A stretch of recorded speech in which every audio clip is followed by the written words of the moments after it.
बिस्मिल्लाहिर्रहमानिर्रहीम।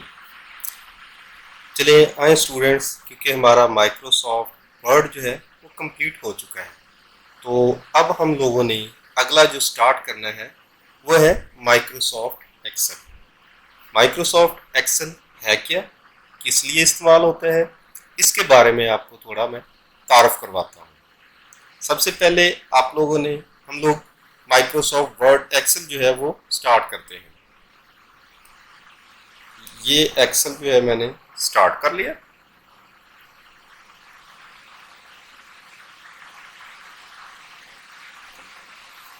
ये एक्सेल की शीट अब एक हमारे सामने शो हो गई। ठीक है, अब थोड़ा सा पहले इसकी लेआउट के बारे में आपको बताता हूँ कि इसके अंदर है क्या कुछ और हम इनके मुख्तलिफ एरियाज को क्या कहते हैं।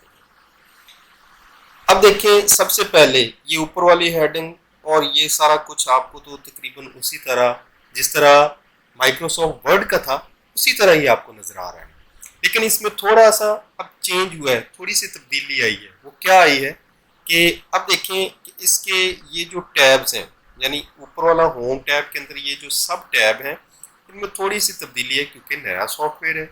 एक और चीज़ है वो एक्सेल के लिहाज से होंगे, तो इनका तारुफ पहले इस चीज़ यहाँ से हम लोग स्टार्ट करते हैं। जैसे ही आप लोगों ने स्टार्ट किया तो आपको यहाँ पर एक ग्रिड नज़र आ रही है, यानी ग्रिड क्या है, छोटे छोटे डिब्बे जो है वो नज़र आ रहे हैं, सेल नज़र आ रहे हैं। ठीक है, इस तरह किसी पे भी मैं क्लिक करता हूँ तो ये देखें वो हाईलाइट हो जाता है। इस एक जो रेक्टेंगल बनी हुई आ रही है इसको कहा जाता है सेल।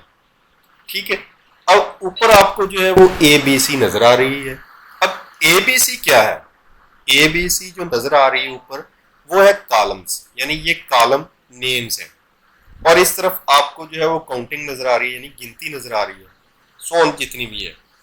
अब देखें कि ये गिनती क्या है, ये काउंटिंग क्या है। ये है हमारी रोज, यानी 1 2 3 4 5 6 7 8 सो ऑन, ये जितनी भी है ये है रोज, यानी 1 पहली रो, 2 दूसरी रो, ये सारी।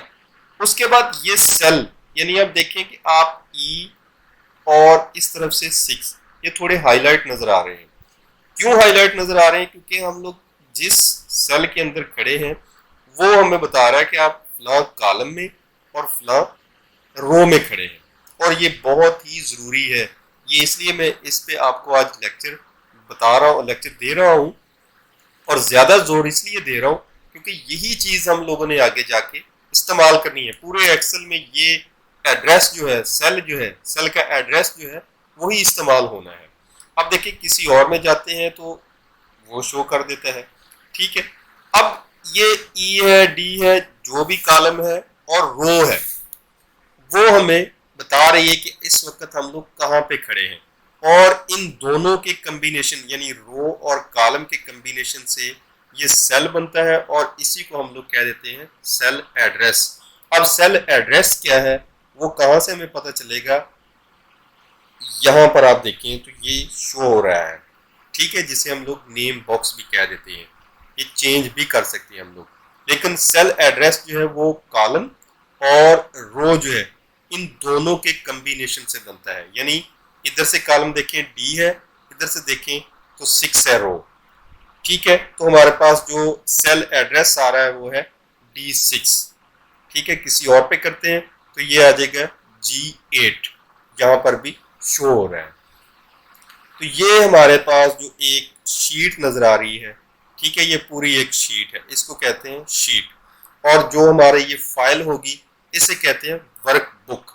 जिस तरह ये ऊपर लिखा हुआ नाम आ रहा है बुक 3, यानी ये हमारा एक तीसरा प्रोग्राम, तीसरी दफा हम लोगों ने ये खोला हुआ है, तो ये बुक 3 है या वर्क बुक है। ठीक है, इसी तरह यहाँ पे आप लोग देखेंगे ये वाला कहलाता है फार्मूला बार, कि जहां पे हम लोगों ने जो भी हम लोग यहाँ पे टाइप कर रहे हैं वो यहाँ पे शो हो रहा है। ठीक है, इसलिए इसे कहा जाता है फार्मूला बार, क्योंकि एक्सेल है, एक्सेल में जो कुछ हम लोगों ने टाइप करना है वो फार्मूले की मदद से ही हम लोगों ने टाइप करना है। उसके बाद नीचे आ गया, ये लिखा आ रहा है शीट 1।